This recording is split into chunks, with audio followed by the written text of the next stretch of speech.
Hello बच्चों, आज के वीडियो का टॉपिक है relation and functions, chapter 2 of class 11th। और इसका सब टॉपिक है domain of functions. First video में बच्चों हमने आपको कार्टेशियन प्रोडक्ट के बारे में पढ़ाया था। ए क्रॉस बी कैसे फाइंड किया जाता है, और जो एक्सरसाइज 2.1 थी एनसीईआरटी की, वो कार्टेशियन प्रोडक्ट के बारे में थी। ठीक है। और सेकंड वीडियो में बच्चों हमने आपको पढ़ाया था रिलेशंस के बारे में। बेसिकली हमने रिलेशंस में सेट बिल्डर फॉर्म को रोस्टर फॉर्म में कन्वर्ट करना सीखा था। और एनसीईआरटी की जो एक्सरसाइज 2.2 है, that was about relation and how to convert set builder form into roster form and how to find out the domain, codomain and range of a relation. और third video में बच्चों हमने आपको बताया था फंक्शंस के बारे में, which is the most important topic of class 11th। Exercise 3.3 के कुछ क्वेश्चंस हमने सॉल्व किए थे। उसमें हमने क्या किया था, how to check whether a relation is a function और not, and few questions were related with finding the value of a function. ठीक है बच्चों। अब आज हम आपको पढ़ाएंगे how to find the domain of a function. ठीक है। सबसे पहले देखिए, फंक्शन में हमने आपको क्या बताया था। Function is a relation under to conditions. क्या क्या कंडीशंस होती थी बच्चों, याद है क्या आपको? Yes, every and second condition कौन सी थी बच्चों? यूनिक। जब भी हमें चेक करना होता है कि एक रिलेशन फंक्शन है या नहीं है, तो हम क्या करते हैं बच्चों? हम चेक करते हैं कि एवरी कंडीशन सेटिस्फाई हो रही है और यूनिक कंडीशन सेटिस्फाई हो रही है, then we say that it is a function. एक एग्जांपल देखिए, मान लिया आपके पास ये एक रिलेशन है बच्चों, तो बताइए ये फंक्शन है या नहीं। पहले एवरी कंडीशन चेक करिए। सेट ए का हर एलिमेंट सेट बी के किसी ना किसी एलिमेंट से रिलेटेड है या नहीं। ठीक है, so every condition is satisfied here. Second is unique, एक एलिमेंट का रिलेशन दो से नहीं होना चाहिए, जो कि नहीं है। ठीक है बच्चों, तो इसका मतलब यूनिक कंडीशन भी सेटिस्फाइड है, hence it is a function. अब हमारा जो मेन टॉपिक है बच्चों, वो था डोमेन। अब ये जो हमने एरो डायग्राम बनाया है, इस एरो डायग्राम में जो फर्स्ट सेट के जितने भी एलिमेंट्स हैं, इनको हम क्या कहते हैं बच्चों? डोमेन कहते हैं। तो इसका डोमेन क्या हुआ? 1 2 3 4। ठीक है। एक और एग्जांपल देखिए, ये आपके पास एक और रिलेशन है। तो पहले तो हम चेक करेंगे कि ये फंक्शन है या नहीं। Every condition is satisfied, unique is also satisfied. एक का दो से नहीं है बच्चों, बी केयरफुल हेयर। दो का एक से होने में कोई प्रॉब्लम नहीं है, एक का दो से नहीं होना चाहिए। इसका मतलब एवरी भी सेटिस्फाइड है और यूनिक भी सेटिस्फाइड है। ठीक है, hence it is a function. अब बात आती है डोमेन की। जो ये पहले वाले एलिमेंट हैं, इनको हम क्या कहते हैं? डोमेन कहते हैं। क्लियर? तो इसका भी डोमेन क्या हुआ बच्चों? 1 2 3 and 4। So the first approach to find out the domain of a function when all pair of functions are listed. इस पिछले एग्जांपल में भी देखिए, हमें सारे पेयर पता थे, और यहां पर भी देखिए ऑल पेयर आर गिवन। तो आप चाहो तो आप एक एरो डायग्राम ड्रॉ कर सकते हो बच्चों। इस एरो डायग्राम में फर्स्ट सेट ए है, दूसरा बी है। फर्स्ट वाले एलिमेंट 2 4 6 8 10 12 और 14। ठीक है। और सेकंड नंबर पे बच्चों 1 2 3 4 5 6 7। तो ये रिलेशन हमें दे रखा है, ये रहा। ठीक है। और ये एक फंक्शन भी है, क्योंकि ये फंक्शन की दोनों कंडीशन को सेटिस्फाई कर रहा है। ठीक है, बट हमारा टॉपिक क्या है? डोमेन क्या होगा। तो आप तुरंत इसमें से डोमेन बता सकते हैं। ये पहले वाले जितने भी एलिमेंट्स हैं, वो सब डोमेन है। 2 4 6 8 10 12 14। और ये जो बाद वाले रिलेटेड होते हैं ना बच्चों, ये इनको रेंज कहते हैं। What is this called?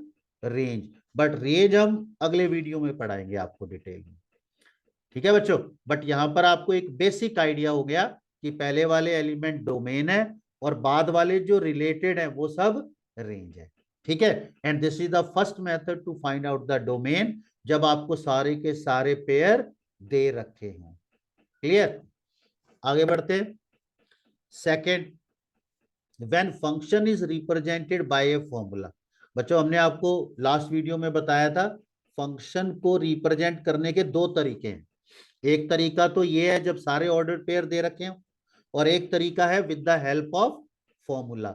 यहां पर भी आप देख सकते हो कि एक फॉर्मूला लिखा हुआ है F x equal to 1/x-4।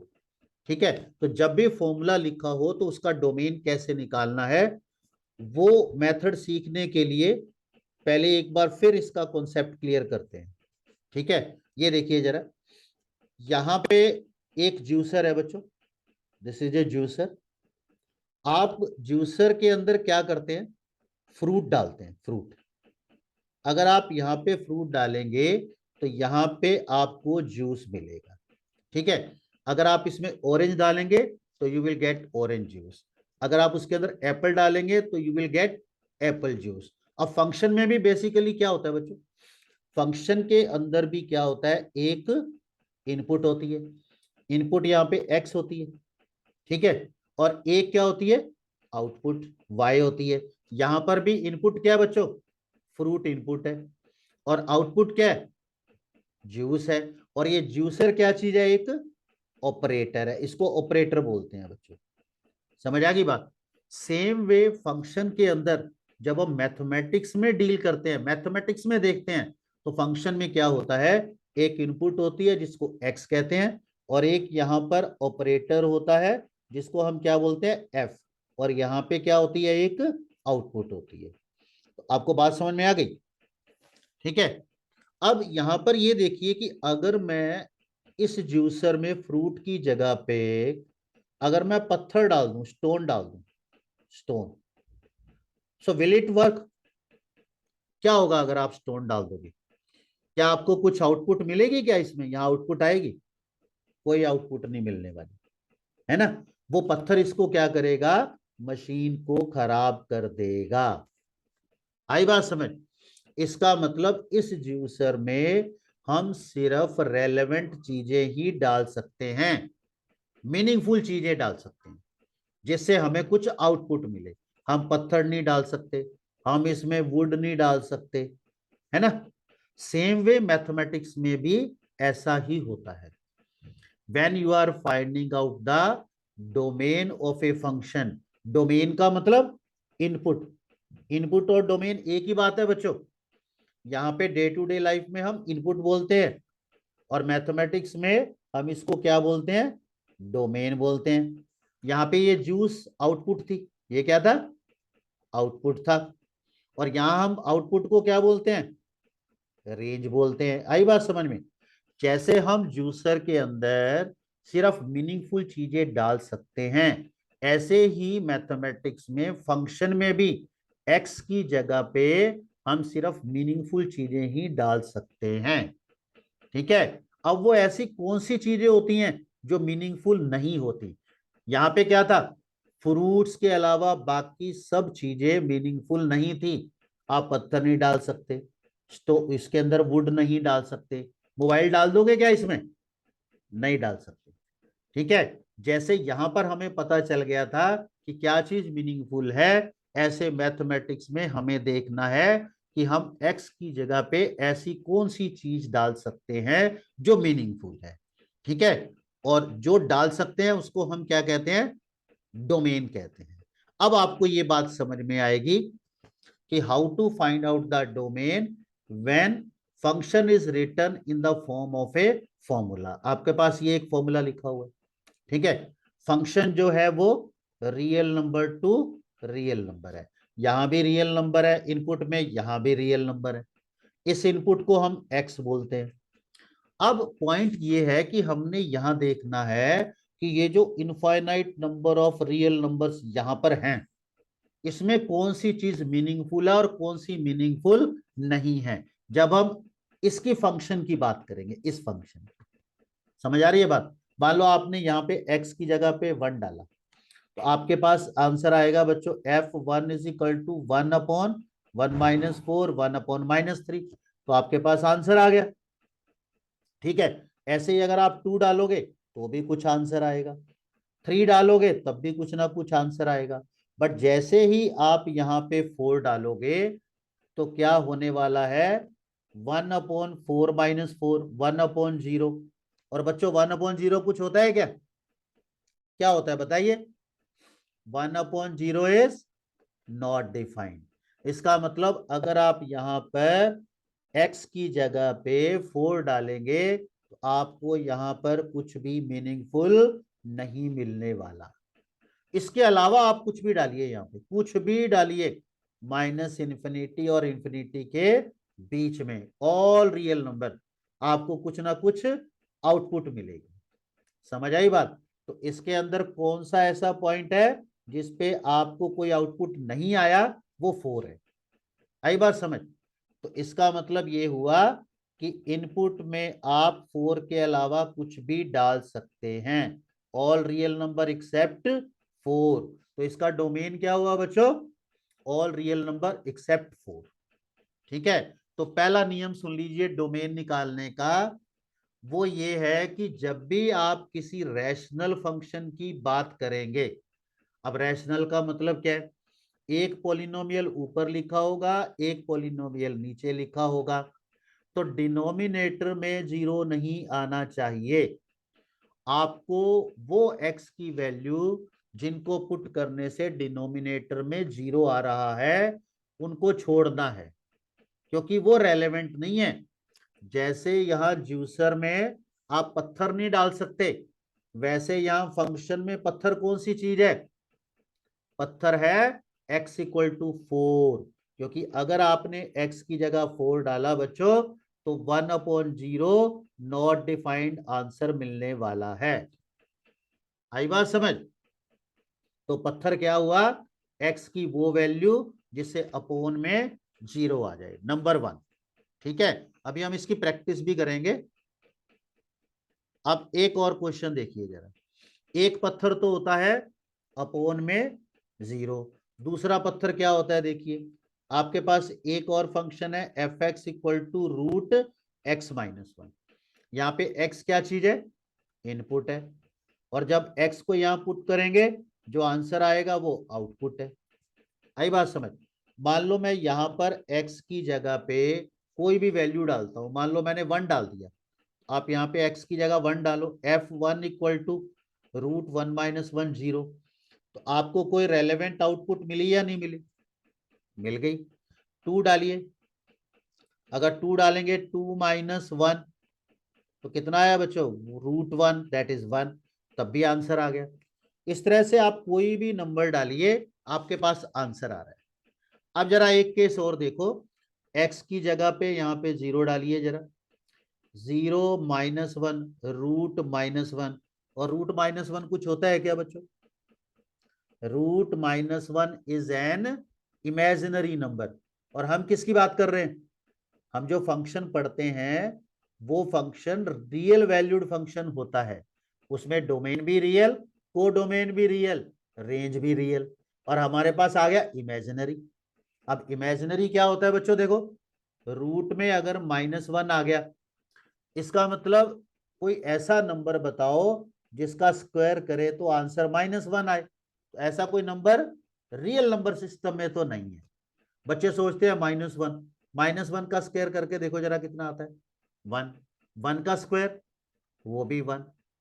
ठीक है, इसका मतलब हमारे पास कोई ऐसा नंबर नहीं है जिसका स्क्वायर करें तो -1 आए।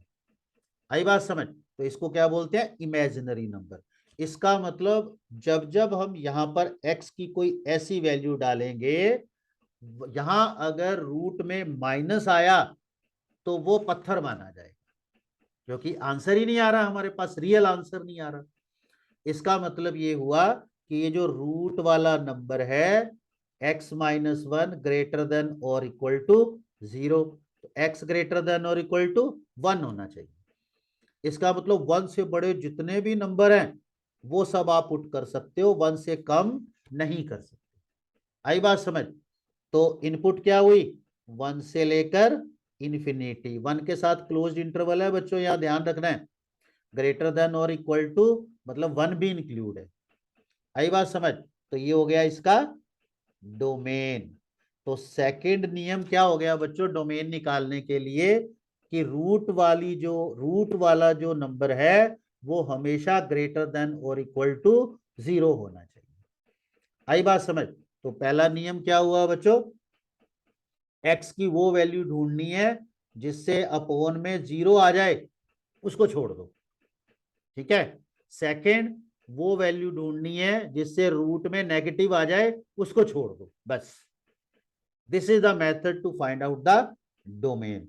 और एग्जांपल देखिए, find the domain of the function f x equal to x cube plus 3x square minus 4x plus 6। अब आपको डोमेन निकालना है। तो मैंने आपको दो बातें सिखाई हैं। पहली बात, डोमेन निकालते वक्त आपको ये ध्यान रखना है कि अपोन में 0 नहीं आना चाहिए। तो आप इस फंक्शन में देखिए, अपोन है क्या? अपोन है ही नहीं।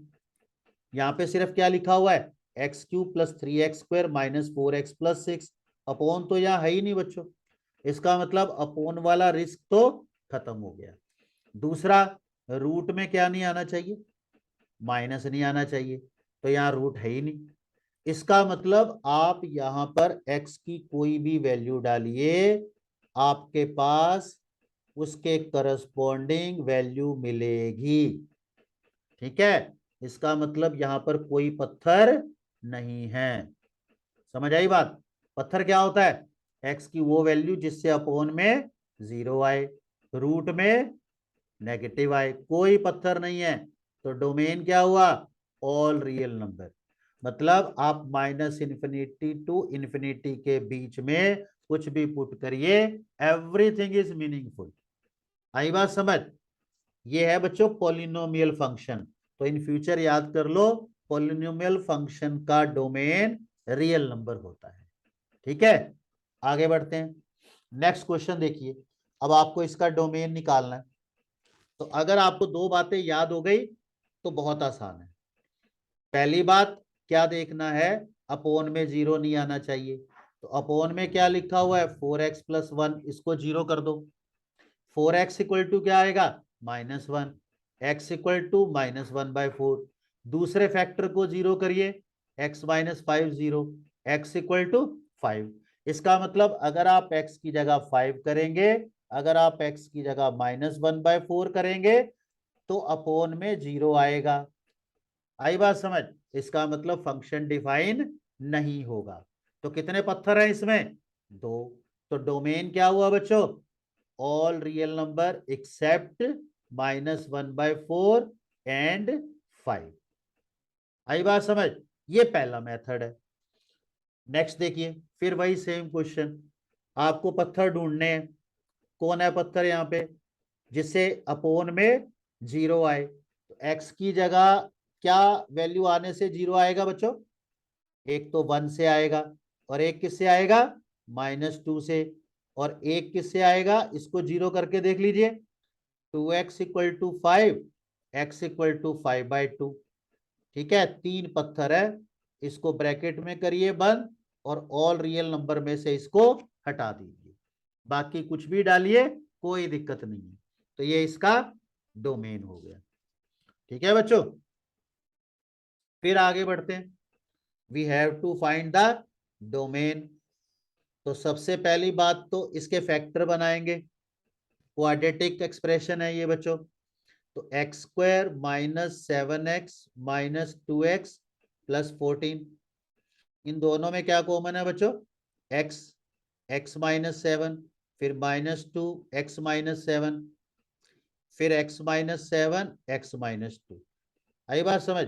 Factors by splitting middle term. अब देखिए जरा, अपोन में x की क्या वैल्यू नहीं आनी चाहिए। तो x-7 equal to 0, x equal to 7। x minus 2 0, x equal to 2। तो दो दो पत्थर हो गए यहाँ पे, ये रहे। इनको छोड़ दीजिए। डोमेन क्या हुआ बच्चों? All real number except 2 and 7। Clear? यहां तक बात सबको समझ में आ गई? हम क्या पढ़ा रहे हैं बच्चों आपको? What is domain and how to find domain.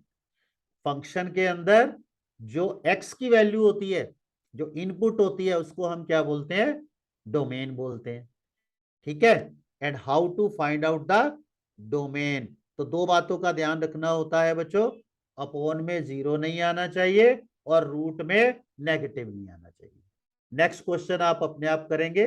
पहले डिनोमिनेटर के फैक्टर बनाएंगे और फिर ये चेक करेंगे कि x की किस वैल्यू से 0 आ रहा है, उसको हटा देंगे। किसमें से? ऑल रियल नंबर में से। फिर आगे बढ़े। Find out the domain. Function है बच्चों f x equal to x plus 1 x square plus 2।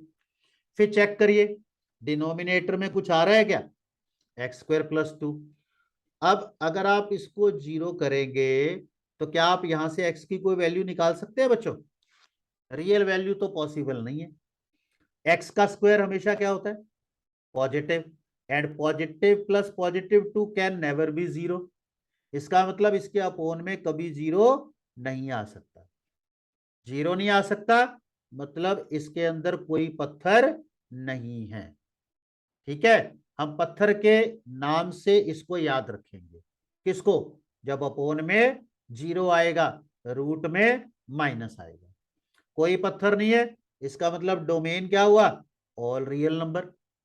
मतलब आप इसके अंदर कुछ भी पुट करिए, आपको कोई ना कोई आंसर मिलेगा ही मिलेगा।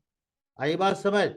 ये देखिए, आप यहां पर x की जगह 1 करो, 2 करो, हाफ करो, माइनस हाफ करो, 3 करो, 7 करो, 100 करो, 1 लाख करो, 2 लाख करो, यहां पुट करोगे इसमें तो आपको रेलेवेंट आंसर मिलेगा ही मिलेगा।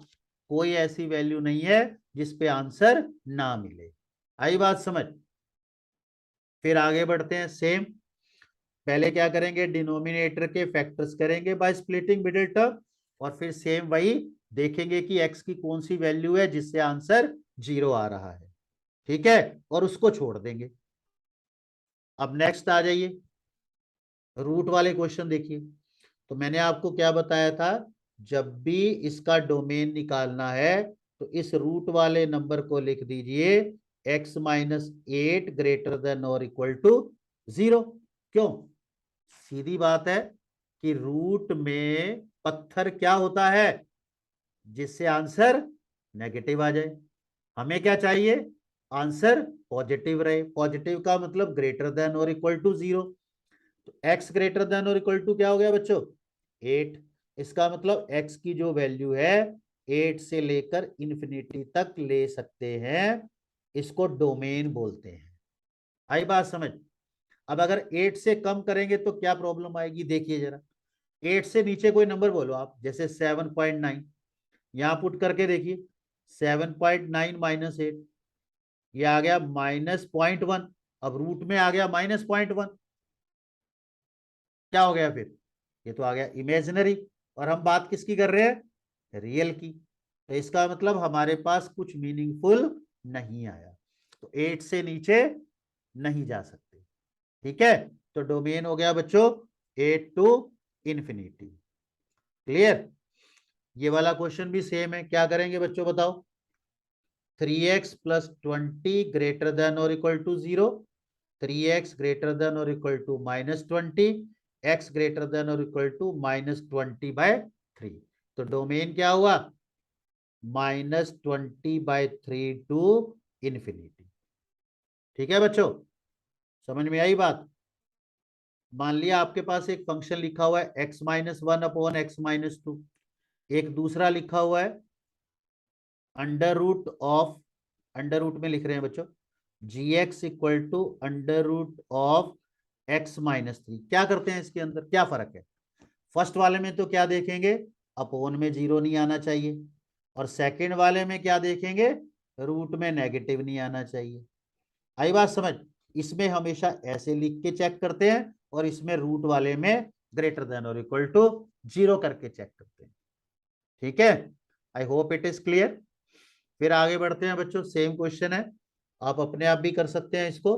-x+5 ग्रेटर देन और equal to 0, -x greater than और इक्वल टू -5 मल्टीप्लाई बाय -1। और बच्चों इनइक्वालिटी में जब माइनस से मल्टीप्लाई करते हैं तो साइन क्या हो जाता है, चेंज हो जाता है, पता है ना आपको। अगर आप यहाँ पे ये माइनस से माइनस काटेंगे तो साइन क्या हो जाएगा बच्चों, चेंज हो जाएगा। समझ आ गई बात, क्यों होता है चेंज, जरा देखिए। मान लिया मैंने कहीं पे लिख दिया -5 ग्रेटर देन -10, -5 से माइनस काटो जरा, 5 ग्रेटर देन 10, सही है गलत है, गलत हो गया। इसका मतलब जब माइनस से माइनस हटाएंगे तो साइन ऑफ इनइक्वालिटी क्या करना पड़ेगा बच्चों, चेंज करना पड़ेगा। ठीक है, तो यहां पर क्या आएगा, 5 लेस देन 10। तो इसका डोमेन क्या हुआ बच्चों, लेस देन और इक्वल टू 5, मतलब 5 से छोटे सारे नंबर, तो मतलब -∞ टू 5। ठीक है, समझ आई बात। चलो आगे बढ़ते हैं, फाइंड द डोमेन ऑफ। तो फिर से सबसे पहला स्टेप क्या लिखना है, x-1 x-4 ग्रेटर देन और इक्वल टू 0। ठीक है, अब हम x की वो वैल्यू जानना चाहते हैं जिसको अगर हम यहां पर पुट करें तो आंसर पॉजिटिव आए। ठीक है, यहां पर दो एक्सप्रेशंस का प्रोडक्ट आ रहा है बच्चों। अब दो का प्रोडक्ट पॉजिटिव कब आता है, जब या तो दोनों कैसे हो, पॉजिटिव हो, या दोनों नेगेटिव हो, माइनस इंटू माइनस पॉजिटिव। अगर एक पॉजिटिव एक नेगेटिव हुआ तो नेगेटिव आएगा, ये नेगेटिव ये पॉजिटिव तब भी नेगेटिव आएगा। आ रही है बात समझ। अगर आपको एक्चुअल मेथड से एक्स की वैल्यू निकालनी है तो आपको ये दो केसेस कंसीडर करने पड़ेंगे। कौन कौन से, या तो दोनों कैसे हो, पॉजिटिव हो, या दोनों नेगेटिव हो, तो इसका आंसर पॉजिटिव आएगा। आई बात समझ। बट हम इसको ऐसे नहीं करते, हम आपको एक शॉर्टकट सिखा रहे हैं जो हमेशा काम करेगा और बहुत ही इंपॉर्टेंट है। सबसे पहला काम क्या करना है, आपने एक नंबर लाइन ड्रॉ करनी है, फर्स्ट फैक्टर को 0 करो, एक्स की वैल्यू कितनी आएगी बच्चों, x इक्वल टू 1, तो यहाँ नंबर लाइन पे लिख दो 1। सेकेंड फैक्टर को 0 करो, x-4 इक्वल टू 0, तो x इक्वल टू कितना आ गया 4, यहां लिख दो 4। आई बात समझ।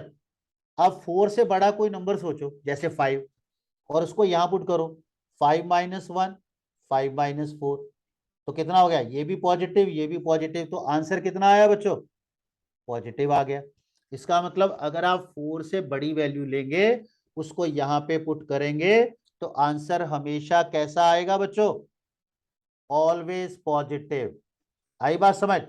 ऐसे ही आप क्या करो, अब 1 और 4 के बीच में कोई वैल्यू सोचो, 1 और 4 के बीच में जैसे 2 सोच लिया, तो अगर आपने 2 सोचा तो 2-1 positive, 2-4 negative, and positive into negative कितना आएगा, नेगेटिव आएगा। आई बात समझ। अब 1 से छोटा नंबर सोचो, जैसे 0 सोच लिया, फिर यहां पुट किया 0-1 negative, 0-4 negative, negative into negative positive. आई बात समझ। अब इस नंबर लाइन को पढ़ने का तरीका सीख लो। इसका मतलब ये है कि अगर आप 1 से छोटी कोई भी x की वैल्यू यहां पुट करेंगे तो आंसर पॉजिटिव आएगा, और 4 से बड़ी वैल्यू पुट करेंगे तब भी पॉजिटिव आएगा, और 1 से 4 करेंगे तो नेगेटिव आएगा। और इस मेथड का नाम होता है वेवी कर्व मेथड। ठीक है, जिसकी डिटेल स्टडी हम आपको एक अलग से वीडियो में कराएंगे। ठीक है, बहुत बड़ा वास्ट टॉपिक है ये, और कंपटीशन पॉइंट ऑफ व्यू से तो ये सबसे इंपॉर्टेंट है। ठीक है, तो वापिस आ जाते हैं अपने क्वेश्चन पर। अब हम ये चाहते हैं कि x की ऐसी कौन सी वैल्यू है जिसको यहां पुट करने से आंसर पॉजिटिव आए। ठीक है, तो वो कौन सी वैल्यू है, या तो x 1 से छोटा हो, ठीक है, या x ग्रेटर देन और इक्वल टू 4 हो। तो आंसर हो गया बच्चों डोमेन इक्वल टू -∞ से लेकर कहां तक, 1 तक। ठीक है, और फिर 4 से लेकर इन्फिनिटी तक। आई बात समझ बच्चों? तो ये हो गया इसका डोमेन। 1 और 4 के बीच में वैल्यू नहीं डाल सकते क्योंकि उससे मीनिंगफुल आंसर नहीं मिलेगा। ठीक है, एक बार दोबारा फिर सुन लो इसकी ब्रीफिंग। सबसे पहला काम, ये रूट वाले को ग्रेटर देन और इक्वल टू 0। ठीक है, एक नंबर लाइन ड्रॉ कीजिए। x माइनस 1 को 0 करेंगे 1 आ गया, x माइनस 4 को 0 करेंगे 4 आ गया। यहां पर पॉजिटिव लगा दीजिए, या माइनस और यहाँ पॉजिटिव।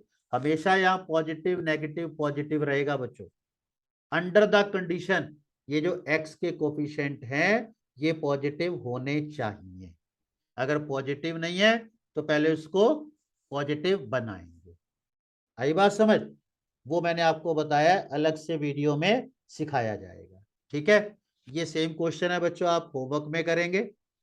ये भी सेम है। पहले आप क्या करेंगे, इसके मिडिल टर्म स्प्लिट से फैक्टर बनाएंगे इसके। ठीक है, और फिर यही सेम मेथड ये वाला। ठीक है बच्चों, आगे बढ़ते हैं। यहां पर आ जाइए जरा, हमने इसका डोमेन निकालना है। तो डोमेन निकालते वक्त दो बातों का ध्यान रखना होता है। अपोन में 0 नहीं आना चाहिए, तो अपोन में है तो x minus 3 not equal to 0, and root में पॉजिटिव आना चाहिए, तो x माइनस 3 ग्रेटर देन और इक्वल टू 0। दो कंडीशन है इसके अंदर, x ग्रेटर देन और इक्वल टू 3 हो गया बच्चों, और x is not equal to 3। आई बात समझ? x ग्रेटर देन और इक्वल टू 3 होना चाहिए। ठीक है, और x 3 नहीं होना चाहिए, तो x की क्या वैल्यू होनी, x ग्रेटर देन और इक्वल टू 3 होना चाहिए बच्चों। ठीक है, और दूसरी बात x 3 नहीं होना चाहिए। तो इसका मतलब x की क्या वैल्यू हो सकती है बच्चों, x belongs to 3 to infinity. इस ओपन ब्रैकेट का मतलब क्या होता है, 3 को इंक्लूड नहीं करना। आई बात आपको समझ? तो इसका मतलब 3 से बड़े सारे नंबर डोमेन में ले सकते हैं। क्लियर? तो बच्चों एक बार फिर इसको जरा ब्रीफिंग कर लेते हैं कि आज हमने आपको क्या क्या पढ़ाया है। तो हमने आपको सबसे पहले ये बताया कि डोमेन क्या होता है, और फिर how to find out the domain. तो उसके दो केसेस सिखाए, एक तो जब आपको सारे ऑर्डर्ड पेयर दे रखे हों। जब सब ऑर्डर्ड पेयर दे रखे हैं तो पहले वाले एलिमेंट्स को क्या कहते हैं बच्चों, डोमेन कहते हैं। समझ आई बात? बट प्रॉब्लम कब आती है, जब फॉर्मूला दे रखा होता है इस तरह से। तो उसके लिए आपको क्या अप्रोच याद रखनी है कि जैसे जूसर के अंदर फ्रूट डालेंगे तो मीनिंगफुल चीज मिलेगी, ऐसे ही फंक्शन में कोई मीनिंगफुल एक्स की वैल्यू डालेंगे तो उसको, उसके लिए हमें कुछ ना कुछ मीनिंगफुल आउटपुट मिलेगी। जो मीनिंगफुल नहीं डाला तो उसको हमें हटाना है। आई बात समझ? तो इसमें मीनिंगफुल एक्स डालने के लिए किस किस बात का ध्यान रखना होता है। एक तो अपोन में बच्चों 0 नहीं आना चाहिए। ठीक है, अगर एक्स की किसी वैल्यू से 0 आ गया तो वो पत्थर है। फिर दूसरा, रूट वाला नंबर हमेशा पॉजिटिव आना चाहिए। सिर्फ एक्स की वो वैल्यू ही एक्सेप्ट होंगी जिससे 0 या 0 से बड़ा आएगा। क्लियर? और फिर हमने आपको बहुत सारे एग्जाम्पल्स करवाए इसके। ठीक है, नेक्स्ट वीडियो में मैं आपको डोमेन के कुछ क्वेश्चंस और करवाऊंगा बच्चों। फिर हम आपको रेंज बढ़ाएंगे। ठीक है, फिर डोमेन और रेंज के मिक्स क्वेश्चन किए जाएंगे, और फिर उसके बाद एक्सरसाइज थर्ड के 2.3 के दो क्वेश्चन बचे हुए हैं, फिर हम उनको करेंगे। ठीक है, तब तक आप इस वीडियो को बार बार देखिए। ठीक है, और अपने सारे कॉन्सेप्ट क्लियर करिए। ठीक है बच्चों, टिल देन गुड बाय।